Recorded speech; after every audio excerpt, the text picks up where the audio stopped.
Facing Diablo, Jahal was in a panic. This was because he was being one-sidedly overwhelmed by Diablo, an opponent who, by all senses, should have been inferior to him. What is going on? Even though I have obtained such atrociously immense power, none of Jahal's attacks worked on Diablo. Diablo would nullify even attacks imbued with the Devastator virus, using the void he deployed to protect himself. Under these conditions, it was impossible to devour Diablo and convert him into power.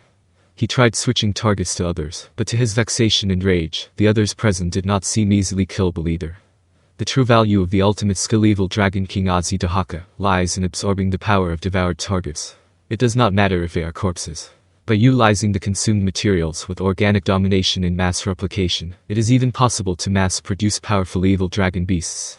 Thego was mentally immature and did not understand that authority. Jahal was different. He could even utilize the ability absorption authority of the ultimate skill, Evil Dragon King Ozzy Dahaka, to steal energy from his enemies. And yet, he could not steal energy from those present. Yuki kept running around using instant teleportation, and not just Diablo, but Tensura, Ultima, and even Carrere managed to utilize the void. Don't screw with me, Jahal raged. He thought he might be able to target the unconscious Xion, but Luminous had put up an ironclad defense. He considered eliminating Luminous along with her, but Tensura and the others interfered as a trio. While this was happening, he was cornered by Diablo, forcing him to judge that it would be better to switch his aim to other prey. However, options were limited. The battlefield was piled high with the corpses of cryptids, but devouring them had little meaning. Jahal had already made the two giants, Swim and Kakishi, his own. Yet, he still couldn't hold a candle to Diablo.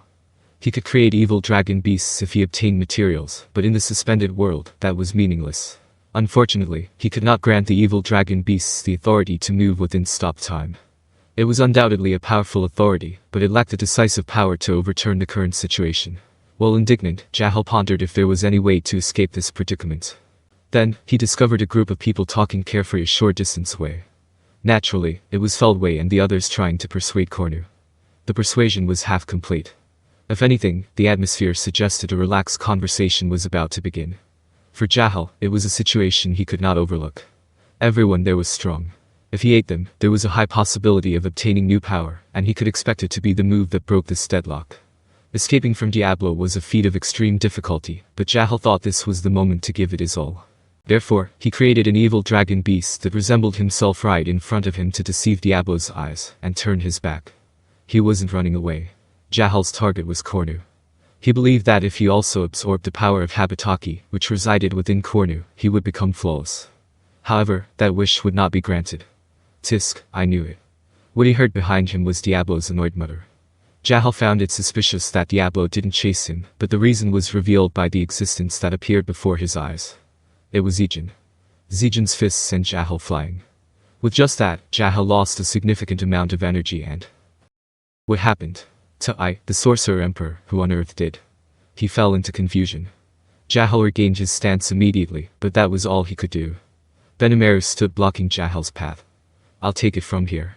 Hearing that, Diablo shrugged his shoulders. I figured it would come to this, is what he thought. Very well. Zegion nodded briefly and took a stance to watch with his arms crossed. Since he had been ordered by Rimuru to assist Benimaru from the start, he figured he only needed to move if something went wrong. If it were anyone else, perhaps, but against Benimaru, unnecessary interference was unneeded. Diablo looked at Benimaru and hummed.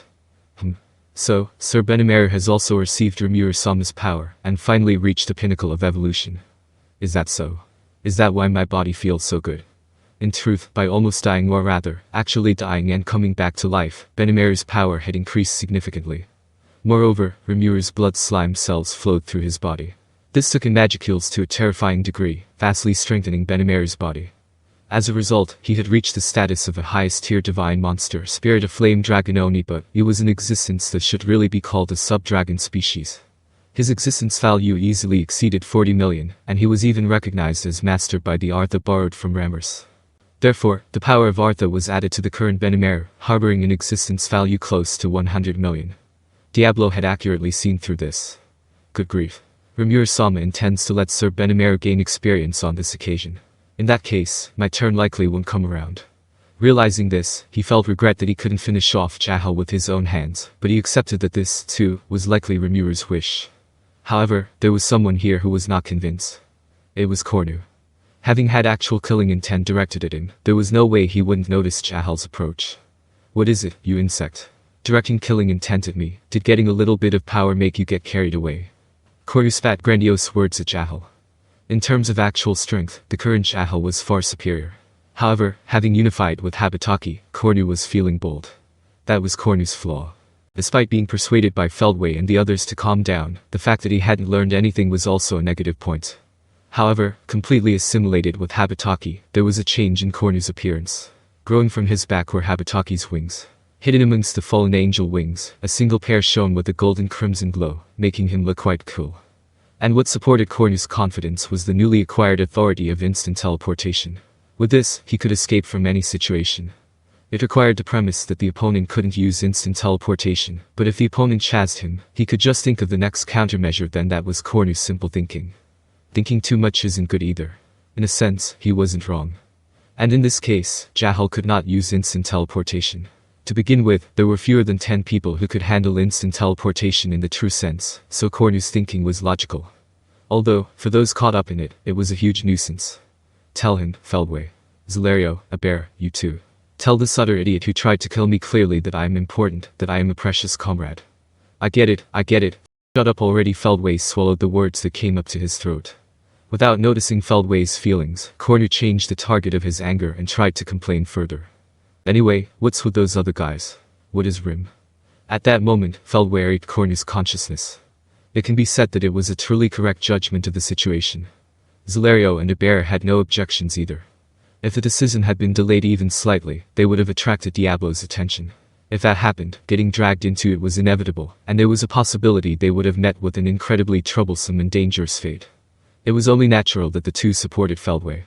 Furthermore, Zegion was also present. If they were glared at by Diablo and Zegion, it would likely have been impossible to protect Cornu even with the three of them. Cornu should have been more grateful to Feldway. Benimaru was set to fight Jahal, but the energy disparity between them was still large. Even to the current Benimaru, Jahal had more than double the presence. However, there was no problem whatsoever. Benimaru was convinced he would win. There were several reasons, but the biggest was that he held no fear of Jahal. To Benimaru, an enemy that isn't scary isn't strong. So, who are you? I'll at least hear your name before you die, Benimaru addressed him.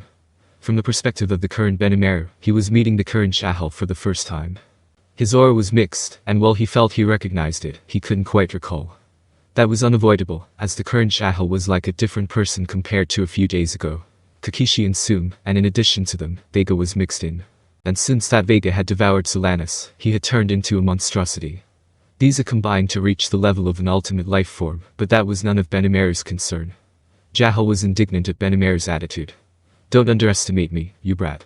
I am the Sorcerer Emperor Jahal. There is no one other than myself to kill God and reign as the new creator god. At the same time as he screamed this, Jahal cooled his own head. The current situation was very bad. Jahal was not so foolish as to be unable to realize that. His way out was to devour Benimaru, who had come out alone, and steal his weapon. That is unmistakably a divine artifact created by God. It is wasted on a fool like that, so I must put it to effective use. Jahal decided this. While outwardly appearing angry and having lost his composure, internally, Jahal was calmly constructing a path to his victory. Meanwhile, hearing Jahal scream, Diablo and Zegion were irritated. The fool, that is blasphemy. Blasphemy indeed. Truly unpleasant. It seems the new creator god bid had thoroughly stroked their reverse scales. Because these two believed without a doubt that God was Rimuru alone, they could not forgive Jahal's statement. Benimaru, not being that fanatical, was slightly more put off by the reaction of the two than by Jahal's words. Now, calm down. Benimaru soothed the two mostly as a formality. Then, he concentrated his consciousness on Jahal and spoke. Ah, it's you. You took care of us at the sacred tree, so I'll settle the score properly. Upon being named, Benimaru finally realized the enemy before him was Jahal. Once the enemy's true identity was revealed, what he recalled was the bad blood from the sacred tree. Being forced into a passive fight dedicated to defense had been a bitter decision for Benimaru. Strategically and tactically, they achieved their objective, so it was a de facto victory, but to Benimaru, it wasn't a complete victory. Only by defeating the opponent and cutting off the root of the evil, could one puff out their chest and claim victory. Since that was Benimaru's theory and true feeling, this encounter was exactly what he wished for. That's my line. Jahal shouted and launched a swift attack on Benimaru. Winning against Diablo was difficult, and he felt an extraordinary aura from the newly appeared Zegion as well. Right now it was just Benimaru alone, but if those two joined in, Jahal's win rate would drop drastically. Before that happened, he had to defeat Benimaru. Jahal felt something off about Benimaru as well, but he judged it was likely due to the sword he possessed.